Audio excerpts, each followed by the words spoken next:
Hello दोस्तों, welcome back to my channel invest with Keshav. आज के इस वीडियो में एक फ्लेक्सी कैप फंड हीलियोस का जो फ्लेक्सी कैप फंड है उसका रिव्यू करेंगे in comparison to other flexi cap funds. और जैसा आपको पता है कि फ्लेक्सी कैप फंड्स की कैटेगरी में आप देखोगे तो एक फ्लैगशिप फंड ऑलरेडी हमारे पास है, वो है पराग पारिक फ्लेक्सी कैप फंड। तो उससे भी कंपेयर करेंगे बाकी एचडीएफसी और बाकी जितने भी बड़े फ्लेक्सी कैप फंड्स हैं उनसे भी कहीं ना कहीं कंपेयर करने की कोशिश करेंगे। इस वीडियो में एक तरीके से रिव्यू करेंगे कि क्योंकि इस फंड को अगर आप देखते हैं तो काफ़ी आउट परफॉर्मेंस इस फंड ने दिखाई है और काफ़ी अच्छा रिटर्न इस फंड के अंदर आ रहा है। तो वो भी जानने की कोशिश करेंगे ऐसा फंड क्या कर रहा है। और जो ऑलरेडी इस फंड को चलाते हैं समीर अरोड़ा जी, थोड़ा एक बार देखेंगे कि इस तरीके की चीज़ें हो रही हैं फंड के अंदर और आप इस पूरे डेटा के बेसिस पे शायद ये डिसीजन बना पाएंगे कि आपको इस फंड के अंदर इन्वेस्ट करना चाहिए या नहीं करना चाहिए। ऑलरेडी है आपके पास तो भी आपके लिए एक फायदेमंद वीडियो होगा कि आप एक तरीके से रिव्यू देख पाएंगे कि ये फंड कैसा परफॉर्म कर रहा है। तो डिटेल वीडियो होने वाला है, वीडियो को अंत तक जरूर देखिए, चैनल को जो सब्सक्राइब कर लीजिएगा ताकि आपको इस तरह के इंपॉर्टेंट वीडियोस जो हम रिव्यू बेस बनाते रहते हैं आपके पास मिलते रहें। तो चलिए दोस्तों वीडियो को स्टार्ट करते हैं। सबसे पहले फ्लेक्सी कैप फंड के बारे में जो लोग पहली बार इस वीडियो को देख रहे हैं, पहली बार चैनल के ऊपर आए हैं, तो बस उनके लिए एक बार रीइटरेट करना चाहता हूं कि फ्लेक्सी कैप फंड्स एक ऐसे फंड्स होते हैं जो बेसिकली फंड मैनेजर को एक पावर देते हैं कि वो मिड कैप, स्मॉल कैप और जो लार्ज कैप्स हमारी स्टॉक्स हैं, जैसा मैं आपको इसको भी थोड़ा बाइफरकेट करके बता देता हूं, हमारे मार्केट के अंदर टॉप 500 स्टॉक्स को एक तरीके से डिवाइड किया गया है और जो शुरू के 100 स्टॉक्स हैं वो लार्ज कैप स्टॉक हैं, उसके बाद के जो 150 स्टॉक्स हैं वो हमारे मिड कैप स्टॉक्स हैं और उसके बाद के जो 250 स्टॉक बचते हैं वो हमारे स्मॉल कैप स्टॉक्स होते हैं। तो ये जो फंड्स होते हैं फ्लेक्सी कैप फंड्स, क्योंकि बहुत सारे ऐसे म्यूचुअल फंड हैं जो स्मॉल कैप कैटेगरी है वो 65%, हमारे 65% स्मॉल कैप स्टॉक के अंदर इन्वेस्ट करती है, मिड कैप इस तरीके से 65% मिड कैप के अंदर इन्वेस्ट करता है और लार्ज कैप 65% हमारा लार्ज कैप के अंदर इन्वेस्ट करता है। लेकिन फ्लेक्सी कैप फंड एक ऐसी कैटेगरी है जहां पर फंड मैनेजर अपने हिसाब से, जहां पर उसको लगता है, जहां पे वैल्यूएशंस अट्रैक्टिव है, जहां पे उसको लगता है पैसा आपको ज्यादा बन सकता है, वो ऑटोमेटिकली वहां पर शिफ्ट हो सकता है। As on date let's say अगर उसको लगता है लार्ज कैप्स में अच्छी वैल्यूएशंस मिल रही हैं तो वो ज्यादा पैसा लार्ज कैप की तरफ एलोकेट कर सकता है। अगर कल को उसको लगता है कि स्मॉल कैप एक ऐसी कैटेगरी हो गई है, स्मॉल कैप जो स्टॉक्स हैं वहां पर एक अच्छी वैल्यूएशन बन रही है जहां पर वो बाय कर सकता है, तो अपने सारा स्विचिंग जो उसने लार्ज कैप से एग्जिट करके वो स्मॉल कैप के तरफ जा सकता है। तो एक तरीके से फ्लेक्सिबिलिटी रहती है उसको फंड्स को मूव करने के लिए between the large cap, mid cap और स्मॉल कैप। तो एक तरीके से फ्लेक्सिबल कैटेगरी के अंदर ये सारे म्यूचुअल फंड्स आते हैं। तो ये मोटा मोटा इस कैटेगरी का बाइफरकेशन था। अब इस हीलियोस अगर फंड की बात करें, कंपैरेटिवली बाकी फंड से काफी नया फंड है क्योंकि इनको म्यूचुअल फंड लाइसेंस भी लेट मिला है और जो बाकी फंड्स हैं आप देख रहे हो उनके साइजेस भी बहुत ज्यादा हैं। अगर पराग पारिक फंड की हम बात करते हैं जो इस कैटेगरी का लगभग फ्लैगशिप प्रोडक्ट है, 1 लाख करोड़ से ऊपर मैनेज करता है और ये कंपैरेटिवली नए हैं लेकिन परफॉर्मेंस काफी अच्छी आ रही है। इनके पिछले 1-1.5 साल के रिटर्न, 2 साल के रिटर्न देखते हैं तो काफी अच्छी परफॉर्मेंस हीलियोस के फ्लेक्सी कैप फंड ने भी कहीं ना कहीं एक तरीके से दिखाई है।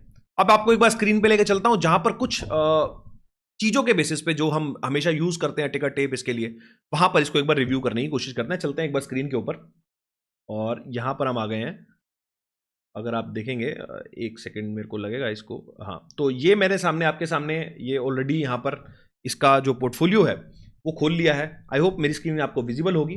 सबसे पहले अगर इसको जो टाइम हुआ है मोटा मोटा 2 साल होने जा रहे हैं इस फंड को अगर आप देखते हैं तो, और अभी जो रिटर्न इसने दिया है लगभग 25% का रिटर्न दिया है। 2023 के अंदर ये फंड आया था 10 रुपए की एनएवी से और ये इसका इक्विटी ग्राफ अगर आप देखेंगे तो अभी 15 रुपए की एनएवी चल रही है और अगर हाई भी देखेंगे तो वो 15 रुपए के आसपास, तो हाई के आसपास ही एनएवी चल रही है। तो एक डिप आया था यहाँ से 15 रुपए से, ये 12 रुपए चली गई थी एनएवी। एक तरीके से मोटा मोटा आप देखेंगे तो 3 रुपए का मतलब 20% का लगभग डिप था इसके अंदर और अब एक बार रिकवर होकर ऊपर की तरफ दोबारा चलना स्टार्ट कर दिया। 4000 करोड़ का ईयूएम है इस फंड के अंदर और अगर आप देखेंगे एक्सपेंस रेशियो लगभग 50 पैसे के आसपास, 0.47 इतना एक्सपेंस रेशियो है इसका। कैटेगरी का एक्सपेंस रेशियो देखेंगे तो उससे काफी कम है। पीई देखेंगे तो 30 है, शार्प रेशियो देखेंगे 0.14 है। उसके अलावा अगर आप देखेंगे एग्जिट लोड, ये इंपॉर्टेंट हो जाता है, तो nil up to 10% of the unit and 1% for remaining units on and before 3 months, nil after 3 months. तो 3 महीने तक अगर आप इसमें कुछ भी विड्रॉ करते हैं, 10% से ज्यादा विड्रॉ करते हैं तो आपको 1% देना पड़ेगा और उससे पहले करते हैं 10% से कम करते हैं तो आपको उसमें कम देना पड़ेगा। तो ये मान लीजिए अगर लेट्स से किसी इंसान ने इसमें 1 लाख रुपए इन्वेस्ट किए और वो 10% मतलब 10,000 से नीचे निकालता है तो कोई दिक्कत नहीं है, उसमें किसी भी तरीके का उसको एग्जिट लोड नहीं देना पड़ेगा।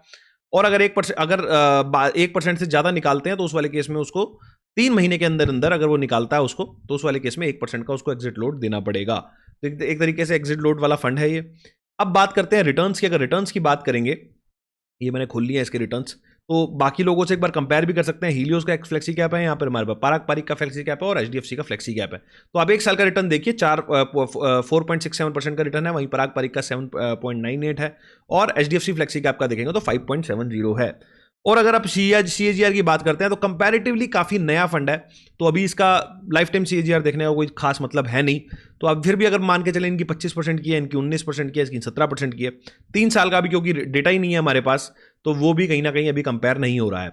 लेकिन इसका एक तरीके से हम अगर कंपेयर करना हो तो वो हम कर सकते हैं यहाँ से इक्विटी कर्व से। तो ये आप देखिए यहाँ से, क्योंकि ये जो हीलियोस का फंड है वो बेसिकली 2023 में स्टार्ट हुआ है, तो ये तीनों के मैंने जो इस कैटेगरी के अंदर बाकी दो बड़े फंड हैं, एक एचडीएफसी है और एक पराग पारिक है, इन दोनों से कंपेयर करने की कोशिश कर रहे हैं। यहाँ पर जो डार्क ब्लू कलर है वो बेसिकली हीलियोस है। तो हीलियोस अगर आप देखेंगे तो कंपैरेटिवली ये एक तरीके से पराग, और जो हमारे पास यहाँ पे पिंक है वो बेसिकली एचडीएफसी है, और जो लाइट ब्लू है वो एक तरीके से स्काई ब्लू है, वो पराग पारिक है। तो पराग पारिक से परफॉर्मेंस इनकी अच्छी रही है, ये एक मानने वाली बात है। अगर आप देखेंगे तो इक्विटी कर्व के अंदर काफ़ी अच्छा परफॉर्मेंस है। उसके बाद जब नवंबर के अंदर मार्केट गिरा, तो उसके बाद अगर आप देखोगे तो हीलियोस का परफॉर्मेंस काफ़ी अच्छा था।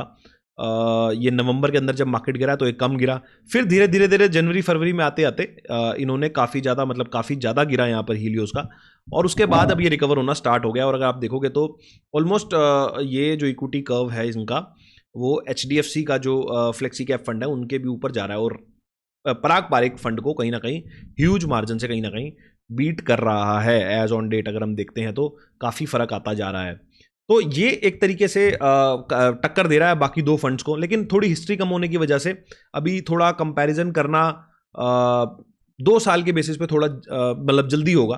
बट ओवरऑल अगर एज ऑन डेट डेटा देखते हैं तो अच्छा खासा आउट परफॉर्मेंस इसका दिख रहा है। उसके अलावा अगर पोर्टफोलियो की बात करेंगे तो 98% पैसा इन्वेस्टेड है, जबकि अगर आप पराग पारिक की बात करते हैं या एचडीएफसी की बात करते हैं तो उसमें कैश बैलेंस अच्छा खासा है। पराग पारिक के पास लगभग 20% का कैश बैलेंस पड़ा हुआ है।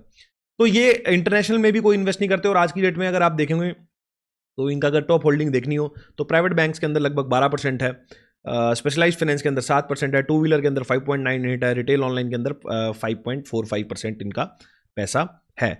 और अगर आप इनकी टॉप होल्डिंग्स देखेंगे, मैंने टॉप होल्डिंग्स निकाल ली है, तो आप देखोगे एक तरीके से एचडीएफसी बैंक के अंदर लगभग सबसे ज़्यादा वेटेज है, लगभग 6% की।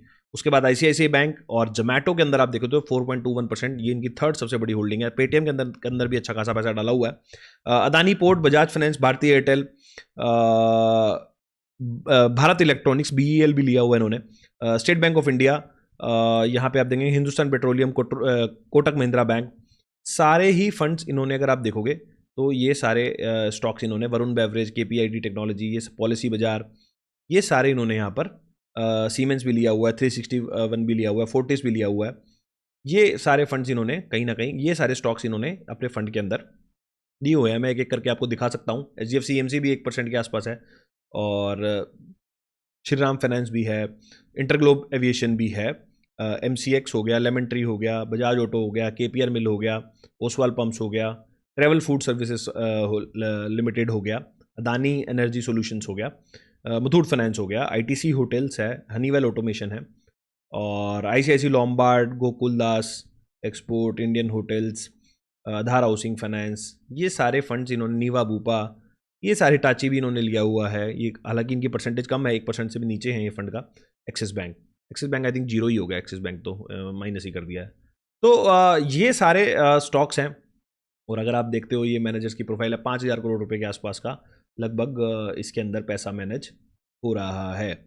और टैक्स के हिसाब से बताऊं तो वही सेम ही है, इसके अंदर 12.5% आपको यहाँ पर देना पड़ता है। 1 साल से पहले होता है तो आपको 20% देना पड़ता है, 1 साल से ज़्यादा होता है तो आपको 12.5% इसके अंदर देना पड़ता है। तो ओवरऑल अगर कंपेयर करते हैं तो परफॉर्मेंस एज ऑन डेट काफ़ी अच्छी लग रही है। अगर आप इस फंड को निफ्टी से कंपेयर करेंगे तो निफ्टी एज ऑन डेट हमारा अगर देखोगे तो फ्लैट टू नेगेटिव ही है, कोई भी रिटर्न निफ्टी के अंदर नहीं बना है, लेकिन इस फंड ने फिर भी हमें 5% के आसपास का पैसा बना के दिया है। दूसरा ये होता है, जो अगर फ्लैट मार्केट्स में, नेगेटिव मार्केट्स में जिस तरीके के फंड अगर पैसा बना के देते हैं तो उनकी आउट परफॉर्मेंस की संभावना जब मार्केट्स चलते हैं तो और ज़्यादा हो जाती है। तो ये बताना चाहता हूं कि ये सारा डेटा जो मैंने आपसे शेयर किया है, हालांकि डेटा थोड़ा कम है, 2 साल का ही है, but considering these 2 years data, fund returns are looking very promising, और सिलेक्शन जिस तरीके से किया है, काफ़ी अच्छा फंड सिलेक्शन भी उसके अंदर लग रहा है। आई होप मैं रिव्यू कर पाया हूँ। आपको कैसा लगा वीडियो, और आप क्या इस फंड में इन्वेस्टेड है नहीं है, और क्या आप भी सोच रहे हैं इस फंड में इन्वेस्ट करने का, तो ये भी मेरे को कमेंट सेक्शन के अंदर जरूर बताएं। और किस स्कीम पे चाहते हैं मैं वीडियो बनाऊं, उसको रिव्यू करूं, वो भी आप मेरे को कमेंट सेक्शन के अंदर बता सकते हैं। इस वीडियो में इतना ही, मिलता हूं आपसे अगले वीडियो में इसी तरह के कुछ नए और इंटरेस्टिंग टॉपिक के साथ। नमस्कार, जय हिंद।